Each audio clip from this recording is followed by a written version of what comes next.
Hey y'all, you are rocking with the Locked and Loaded RN.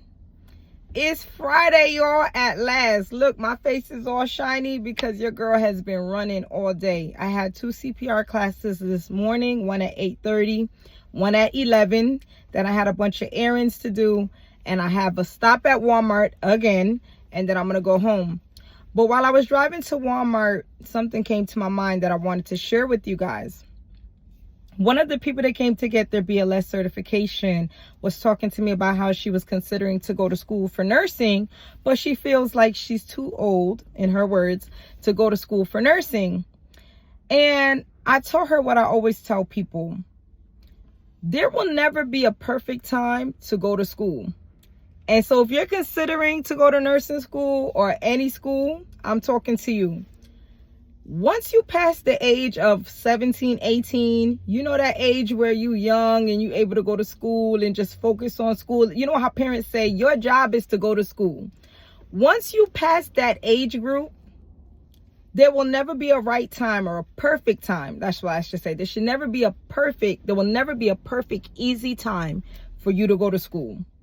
Once you start adulting, once you have something called rent or mortgage, once you have electricity bill, car note, children, spouse, girlfriend, boyfriend, there will never come a perfect, easy time to go to school.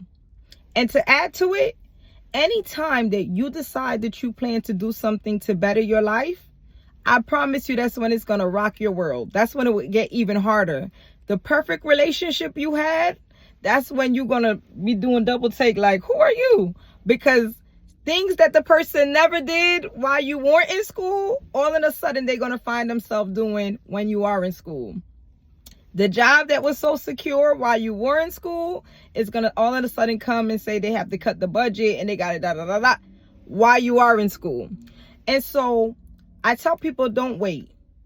Enroll. Even if you have to take 2 classes every semester, you're 2 classes closer to ending with your BSN than you were when you were just sitting there talking about how you want to go to school one day, when you get a better job, when your kids grow up, when you get a partner to help you with it. And I'm going to tell you this is me personally, so I'm not imposing what I think on you.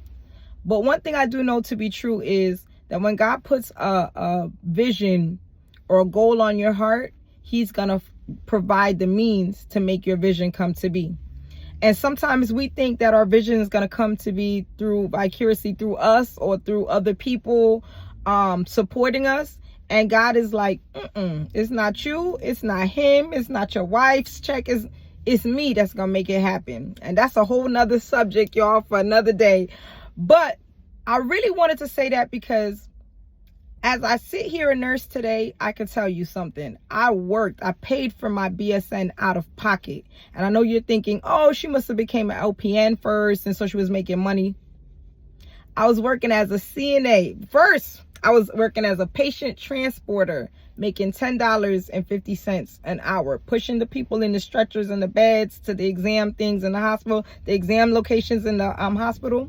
Then I moved up to become a CNA, a PCA, in the hospital, and I was making $12 and maybe 70 cents. And I paid for my BSN. I went to a HBCU. Shout out to my HBCU graduates. I went to a HBCU and I paid it out of pocket. Every break, every winter break, every summer break, I would pick up a bunch of shifts and grind my behind off and pay them their money in increments before the next school year began. And let me tell y'all something. Sometimes that meant eating white rice and sardines for dinner. Sometimes that meant eating white rice and Vienna sausages for dinner. Sometimes that meant eating white rice and tuna in a red sauce. I don't know if y'all know about that. Or white spaghetti and tuna. You don't know what you're missing. Those are broke people meals, but you don't know what you're missing. And sometimes it even meant drinking tea and eating toast with peanut butter for dinner. But guess what? My rent was paid. And Coppin got their money. That's all I wanted. That's all I needed. In any case, I'm also going to add to tell you this. The other day I was going through my paperwork, ripping up and throwing away some of my stuff. And I found my W-2s from 2017, 2018.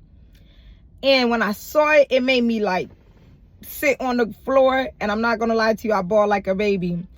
In 2017, I made $16,000. I didn't say 60, I said $16,000. And then in 2018, I did my big one, y'all, and I made $19,000. And I sat and I was looking at that like, that's crazy, because it wasn't like I lived with my parent. No, I had my own place. I had my own apartment. I had a car note. I had a car insurance. I had a phone bill. I had an electricity bill. I had to buy food. And then I also paid for my BSN out of pocket. And I know y'all might think I'm lying, but if I'm lying, I'm flying. And you see, I'm still sitting here. So I'm saying that to say that there's no secret what God can do. And I'm not special, even though I am God's favorite, low-key. What he's done for me, he could do for you. So if you are waiting to go back to school for your LPN, your BSN, your RN, whatever program, I'm sitting here as the proof that you need to enroll ASAP. I don't care if you got $1 to your name. When I enrolled for school, I didn't have the money. I was figuring it out. You'll figure it out. It's a cakewalk. You take step by step by step by step. And when you finish, you'll be a BSN RN.